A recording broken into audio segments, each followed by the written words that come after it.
I want to invite Kit, our moderator, and our panelists to come and join us, please, up front.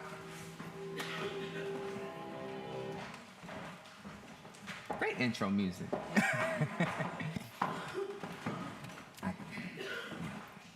Okay. Let me editorialize for just a moment. For everyone who isn't entirely sure what's happening here this morning, what's happening here has a lot of names from a lot of traditions. I think we all know it when we feel it, even if we don't know what name to put on it. Welcome to our panel. We're talking about computers. See that second one? We're also talking about love and care and how they work together. Our panelists are coming from 3 different places to the same questions about tech and care.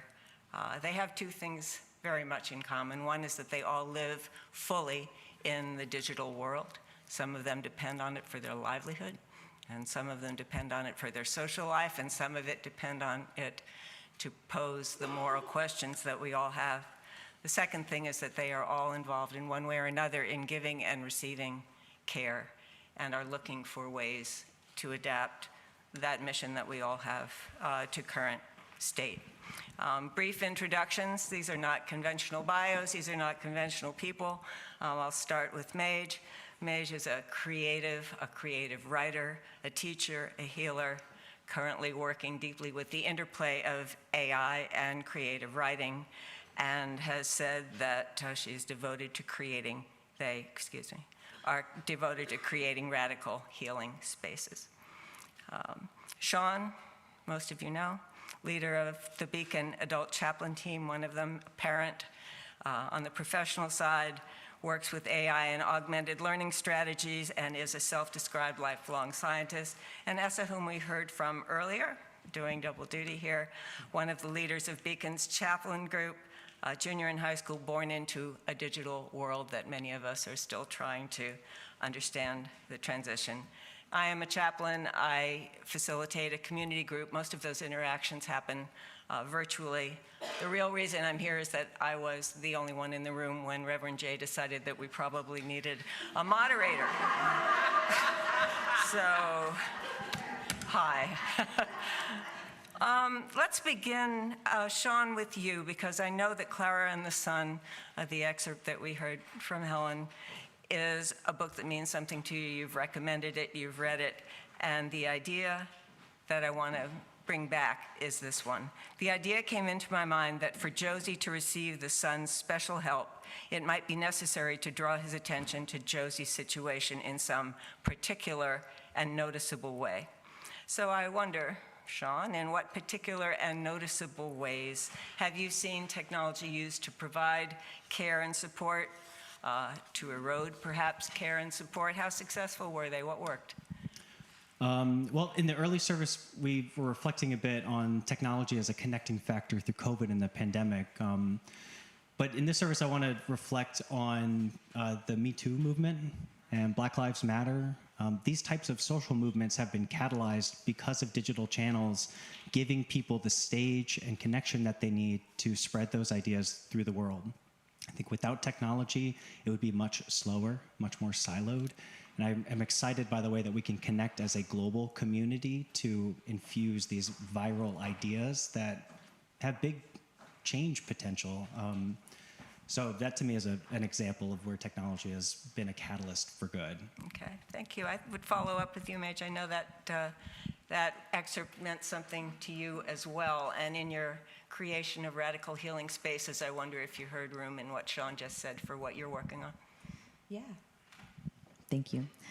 What I pointed out in listening to the excerpt that was read earlier from Clara and the Sun is this understanding of source and where technology gets its source from, as well as also a redefining of what technology is. In Clara and the Sun, you have a being of technology Clara, turning towards the sun for source, for inspiration, for healing for both themselves and Josie. When I think about turning towards the sun for technology, I think about how ancient that actually is, whereas the first peoples of this world, indigenous folks, towards the sun for technology, for understanding seasons and patterns, for understanding themselves, for understanding their own cosmologies. To answer this question about like how have I seen technology offer care and offer good in the world, I'm on social media all the time. It's part of how I offer my spiritual business and my work. During the pandemic, social media and connecting communities through social media is where I first heard the phrase from my mentor, J.T. Perry, which is that breath is our first technology. And it just reminds you that technology really aims to facilitate access towards self. So technology is not just like the phone in your hand, but technology is a candle standing in sand.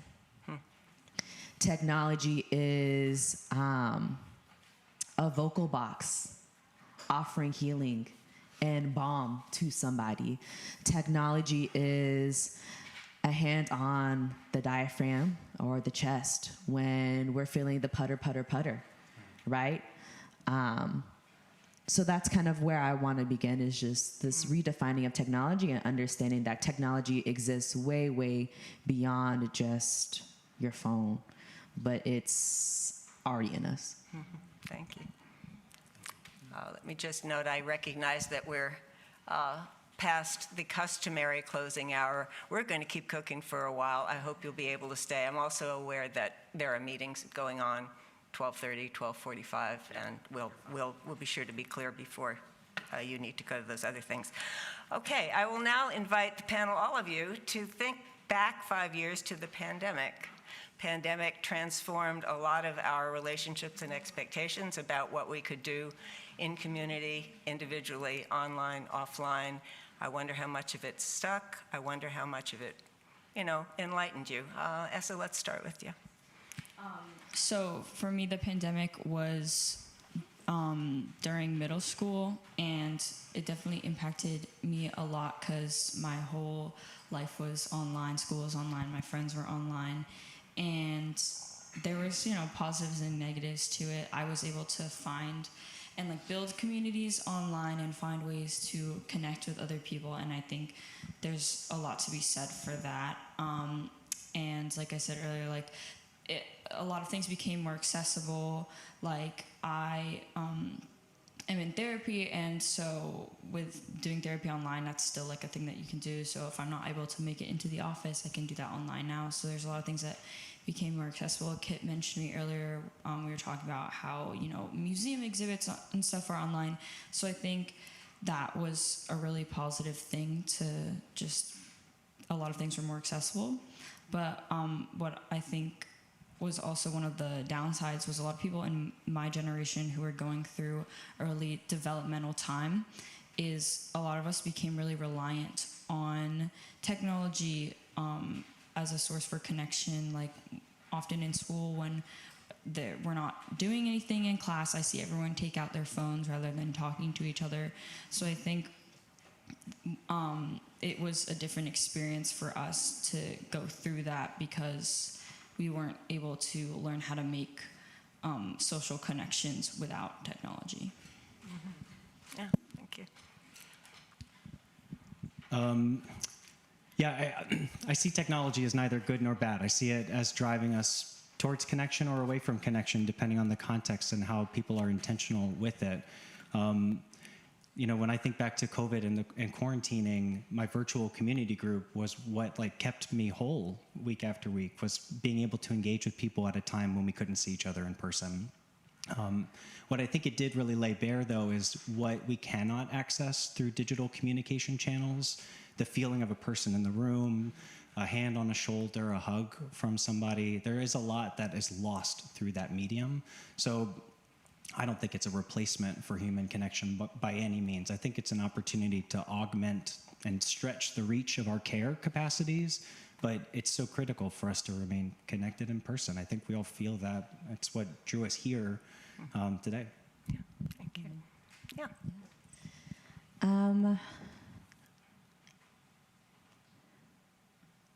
I think about technology the same way I think about any other construct.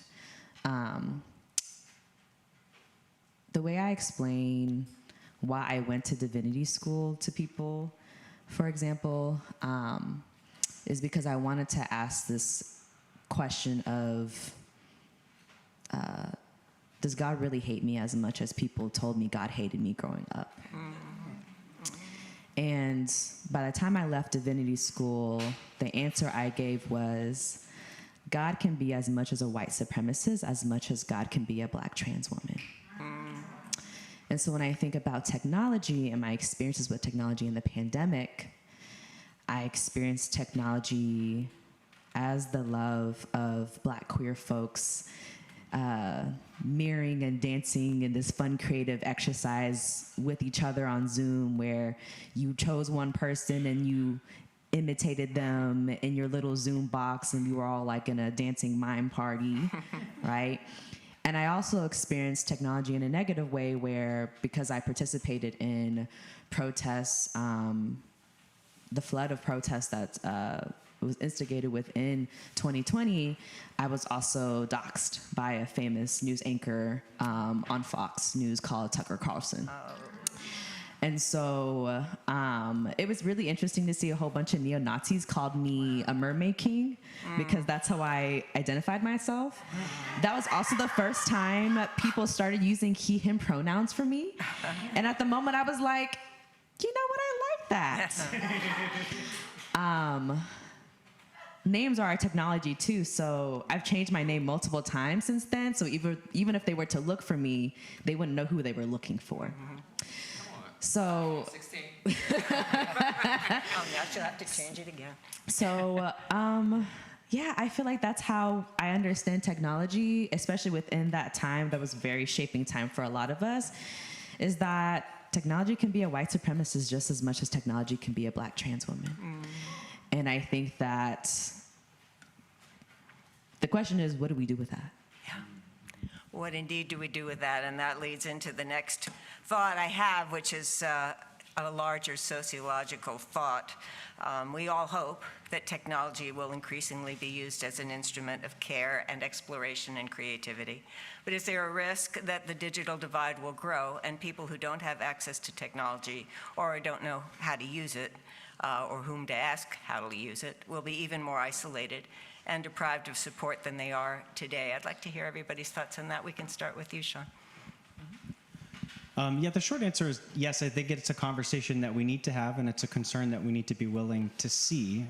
We know that inequalities exist, and we know that technology has a history of perpetuating and exacerbating inequalities.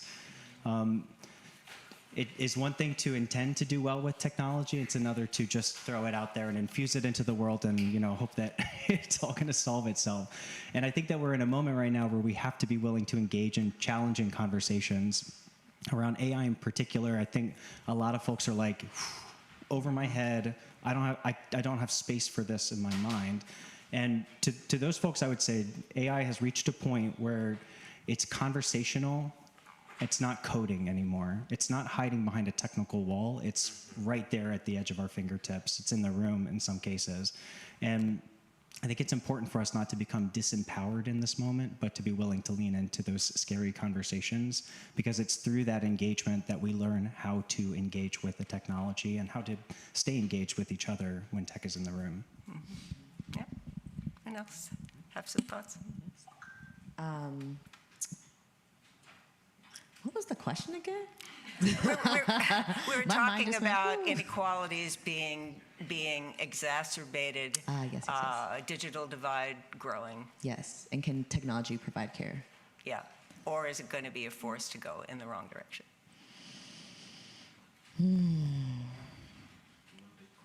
It is a loaded question.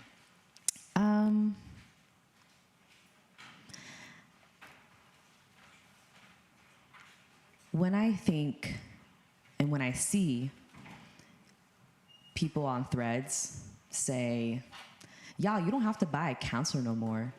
You can just use ChatGPT to counsel you. Yeah.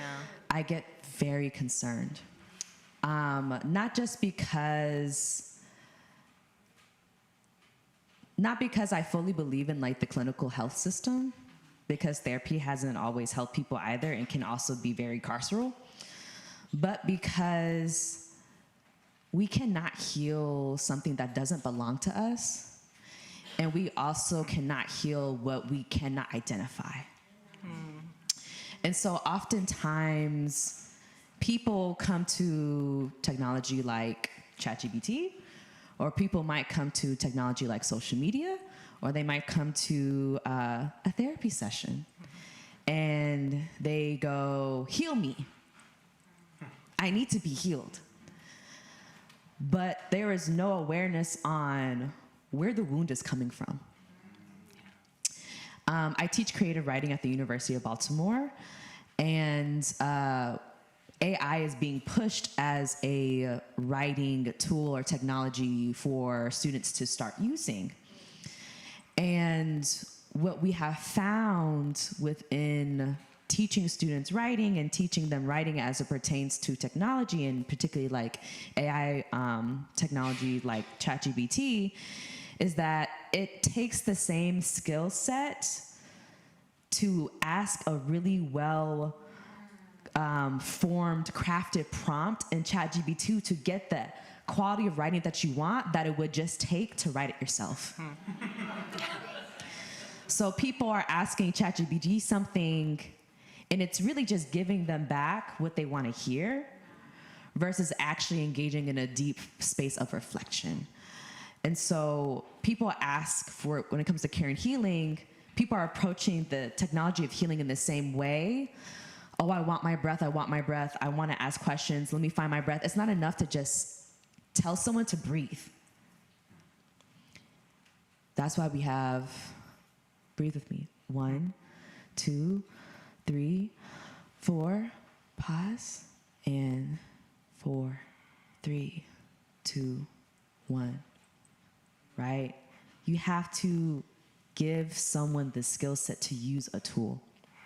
And so if we want to heal people through technology, you have to still teach people what healing is. Yeah.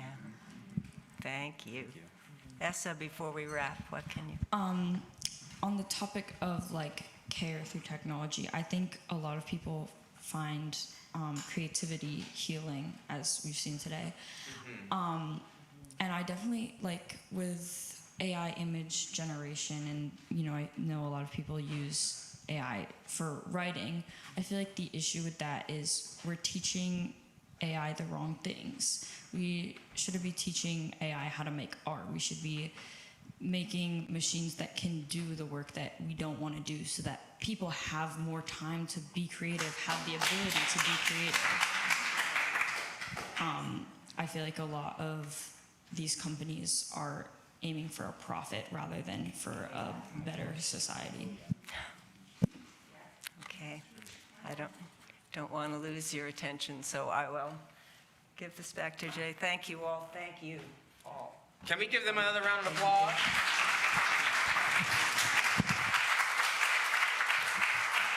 I was supposed to do a closing response. I will not do a closing response. I want to give Lenny the closing song. We're going to do our benediction and move out of here. I want to thank you for your patience. I want to thank the panelists again. Of course, I love to curate, and I love to have multiple conversations happening. And so I want to invite you always to differentiate your listening so that you can always expand beyond what you are comfortable with or who you are talking to, regardless of what they look like, their demographic. So that would be my last response. Lenny, remind us? Yes. All right.